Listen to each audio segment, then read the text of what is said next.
اعوذ باللہ من الشیطان الرجیم، بسم اللہ الرحمن الرحیم۔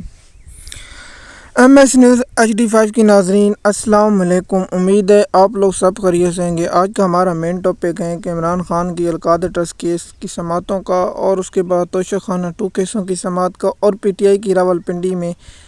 جلسے کی اجازت کے لیے ضلع انتظامیہ کو درخواست دے دی گئی ہے، اور عمران خان نے میاں والی کا جلسہ کیوں کینسل کیا، اس کی تفصیلات آپ لوگوں کے ساتھ شیئر کریں گے اور آپ لوگوں کو مکمل انفارمیشن بتائیں گے۔ سب سے پہلے ہم آپ لوگوں کو بتائیں کہ پاکستان تحریک انصاف لاہور میں جو جلسہ کیا، اس کے بعد اعلان ہوا بعد میں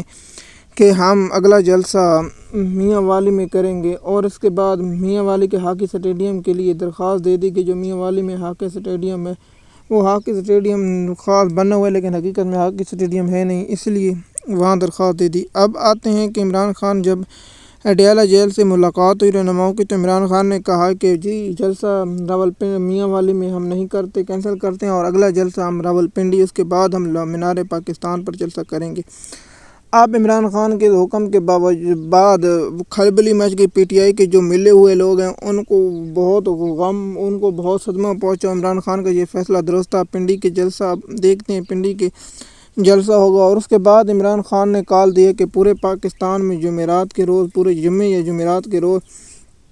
پورے پاکستان میں احتجاج کیا جائے گا، اور ہر جگہ ریلی نکالی جائیں گی۔ جب ہر جگہ پر ریلی ہوتی ہے، انتظامیہ کے پاس یہ وقت کم ہوتا ہے، اور جس میں پاکستانی قوم اور دیگر خاص کر طور پنجاب کے ایریا میں جلسے کرنے چاہیے۔ میں نے پہلے بھی کہا تھا کہ ان کو اسلام آباد، لاہور، گوجرانوالہ، سیالکوٹ، نارووال ہے، اس پنجاب کے سب ضلعوں میں کرنے چاہیے، اور میاں والی میں آخر میں جلسہ کرنا چاہیے، اور میاں والی کے عوام ویسے بھی عمران خان کے ساتھ ہے۔ آپ دیکھتے ہیں کہ اسلام آباد کا راولپنڈی کا جلسہ جو شیخ رشید کے اور شعیب شاہین اور ان لوگوں کے ذمہ ہے، جو یہ جلسہ کرا پاتے ہیں یا نہیں، یا انہیں ضلعی انتظامی اجازت دیتی ہے یا نہیں، اس کی تفصیلات آپ لوگوں کے ساتھ ویسے بھی شیئر کریں گے۔ لیکن آج بدھ ہے، اور آج 25 ہے، اور 4 دن رہتے ہیں، اور 4 دن بعد جلسہ ہوگا۔ اس کی تفصیلات دو دن رہتے ہیں، ایک دن تو پہلے جلسہ شروع ہو جاتا ہے تیاریاں، اور اس کے بعد جلسہ ہوتا ہے۔ مثال کے طور پر آپ PTI کو جلسے کرنے کی اجازت ملتی ہے یا نہیں ملتی، آپ کو میں کنفرم کروں کہ PTI کو جلسے کرنے کی اجازت نہیں ملے گی۔ پھر عدالت سے جسٹس عامر فاروق صاحب زندہ آباد، وہ بھی اجازت دینے میں نہیں، لیکن PTI جلسہ کر پائے گی جائیں، کیونکہ عمران خان نے پہلے بھی کہہ دیا کہ اگر اجازت ملے نہ ملے، NOC ملے نہ ملے، ہم جلسہ ضرور کریں گے۔ اب عمران خان نے کہا ہے کہ ہم مینار پاکستان پر جلسہ کریں گے، اور مینار پاکستان پر جلسہ ہوگا۔ عمران خان نے کہا، یہ کہتے ہیں 6 بجے جلسہ ختم، 6 بجے تو جلسہ شروع ہوتا ہے، یہ کیسے انتظامیہ؟ اب عدالتوں کو بھی دیکھنا پڑے گا، یہ جلسہ تو نہیں ویسے مذاق کریں گے اس گرمی میں۔ اب دیکھتے ہیں کہ اب موسم بہتری ہو رہی ہے، اور عمران خان بھی چاہتے ہیں کہ پنجاب میں موسم جب بہتر ہوگا تو ان لوگوں کو پتہ چلے اور عمران خان کیا سوچ رہا ہے۔ اب آپ لوگوں کو معلوم ہوگا عمران خان نے کیوں کہا کہ میاں والے جلسے کا زیادہ تر افیکٹ آپ کو پتہ چلے گا پنڈی کے، اور پنڈی کے اگر جلسے میں کچھ گڑبڑ کی گئی تو پھر پوری دنیا میں عالمی خبر بنے گا، اور آپ جانتے ہیں پنڈی میں اہم اداروں کے دفترات بھی ہیں، اور آپ لوگوں کو معلوم ہے جب وہاں سے خبر جائے گی تو پھر پاکستان پر منفی افیکٹ پڑے گا۔ جیسے کہ آپ جانتے ہیں کہ شہباز شریف اس وقت پاکستان امریکہ کے دورے پر ہیں، اور ابھی تک کوئی خاص خبر نہیں ہے، جو اس کے بارے میں کوئی فنی یہ خبر جوگنگ آئے گی تو ہم آپ لوگوں کو سنا دیں گے۔ میرا خیال ہے کہ شہباز شریف خطاب وہاں کر رہے ہیں کہ 47 فارم کیسے بنایا جاتا ہے، اور سیاسی پارٹیوں پر بندی کیسے لگے، اور قاضی فائزہ کے ایکسٹینشن کے لیے کیا کرتا ہے، لیکن مولانا فضل الرحمان نے ساتھ نہ دیا تو ایکسٹینشن کا پروگرام جاری رہا وہ ہو جائے گا۔ مولانا فضل الرحمان نے بھی کہہ دیا کہ ہم 2-3 کام نہیں کریں گے، ایک ججوں کا تبادلہ اور ایک آئینی عدالت، جو ان کی خواہش ہے یہ نہیں پوری کی۔ اب دیکھتے ہیں مولانا صاحب یہ کرتے ہیں یا نہیں، کیونکہ اب دن تھوڑے رہ گئے، مقابلہ سخت ہے، اور PTI کے لیے بھی PTI کی راولپنڈی میں جلسے کی اجازت کی درخواست پہلے بھی مسترد کر دی گئی۔ آپ لوگوں کو آگاہ کروں، اور عمران خان اس پر کیا کہیں گے، لیکن اس کی تفصیل آپ لوگوں کے ساتھ شیئر کرتے رہیں گے۔ آپ جانتے ہیں کہ ہمارا کام ہے آپ لوگوں تک انفارمیشن پہنچانا۔ جیسے کہ آپ جانتے ہیں توشہ خانہ 2 کیس میں عمران خان کی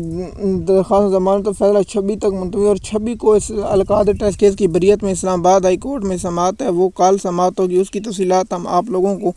بھی القادہ ٹرسٹ کیس کی بتائیں گے، اور القادہ ٹرسٹ کیس میں اسلام آباد ہائی کورٹ سے ریلیف ملے گا یا نہیں۔ دیکھتے ہیں کہ پہلی سماعت پر تو سٹے مل گیا، دوسری سماعت پر کیا ہوتا ہے، اس کی تفصیلات آپ لوگوں کے ساتھ شیئر کریں گے۔ آپ جانتے ہیں کہ عمران کی روزانہ کی بنیاد پر سماعت ہوتے ہیں، لیکن میں آپ کو PTI کی لیگل ٹیم توشہ خانہ 2 کیس میں عمران خان کی بریت کی درخواست دینی چاہیے، اور ضمانت کی درخواستیں بھی مسترد ہو جائیں گی، اور عمران خان کی ضمانتیں ابھی تک نہیں پتہ کہ 9 مئی کیس میں لاہور کی درخواستیں ضمانتیں نہیں ہوئی، کیونکہ وہاں جج موجود نہیں اور جج آتا بھی نہیں، اس لیے درخواستیں ضمانت ہونا مقرر بھی نہیں ہوتی۔ اب وہاں کی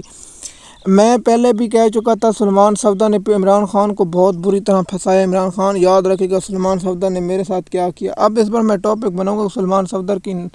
عمران خان کے ساتھ غداری پر ٹاپک بناؤں گا اور اس کی تفصیلات آپ لوگوں کے ساتھ شیئر کروں گا۔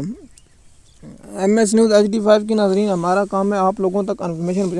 آپ دیکھیے توشہ خانہ 2 کیس میں ان کے پاس بہت بڑا اختیارات ہے کہ وہ اسلام آباد ہائی کورٹ میں درخواست دیں اور استدعا کریں کہ جناب اس وقت تک کیس ہمارا نہ سنا جائے جب تک سب کا ملا کے تمام سیاستدانوں جن اسٹیبلشمنٹ کے اہم اداروں نے جو ریٹائر آرمی چیف میں دیگر اداروں میں ان شخص کے نام لکھے جائیں اور چاہیں کہ سب کا ایک ساتھ ٹرائل کیا جائے، کیونکہ ہم نے تو توشہ خانہ نہیں کہ جو مریم نواز، شہباز شریف، حمزہ،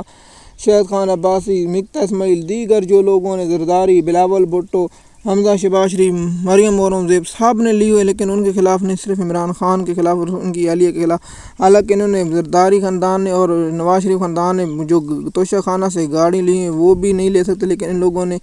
گاڑیاں لی ہیں وہ بھی قانون کے مطابق رہے، لیکن پتہ جو قانون صرف عمران خان کے خلاف ورکر، کیونکہ عمران خان کسی کو پسند نہیں، پسند ناپسند کے مطابق پاکستان کی روزانہ ہمیشہ نیچے جا رہی اور جب انہیں پتہ چلے گا کہ پاکستان کی عوام بھوک اور بھکاری بن جائے گی، جیسے کہ ایک رپورٹ کے مطابق پاکستان کے بیکاری عراق اور ایران میں 42 ارب ڈالر روپیہ کماتے ہیں اور سالانہ 42 ارب ڈالر بیکاری کا مطلب تو پاکستان بھی نہیں کماتا ہوگا 42 ارب ڈالر۔ اتنا تو پاکستان IMF سے مانگا۔ میں تو کہہ رہا ہوں پاکستان کو بھکاریوں کو درخواست دینی چاہیے کہ ہمیں قرضہ دیے جائیں۔ ایک رپورٹ کے مطابق ہم آپ لوگوں کی تفصیلات کے ساتھ ایک ویلاگ میں بتائیں گے۔ MS نیوز HD ناظرین، ہم آپ لوگوں کے ساتھ انفارمیشن شیئر کر دیں گے۔ PTI کا راولپنڈی کا جلسہ بہت انتہائی اہم، اس کے بعد مینار پاکستان پر جلسہ انتہائی اہم ہے، کیونکہ ان 1 مہینے میں عمران خان نے پارٹی کو ایکٹیو کرنا ہے اور 1 مہینے میں بہت کچھ ہونا، اور اگلا 10 سے 15 دن بہت انتہائی اہم ہے۔ ان میں کون کون سے واقع پذیر ہو سکتے ہیں اور کیا ہو سکتا ہے، اس کی تفصیلات اگلے ویلاگ میں بتائیں گے اور آپ لوگوں کے ساتھ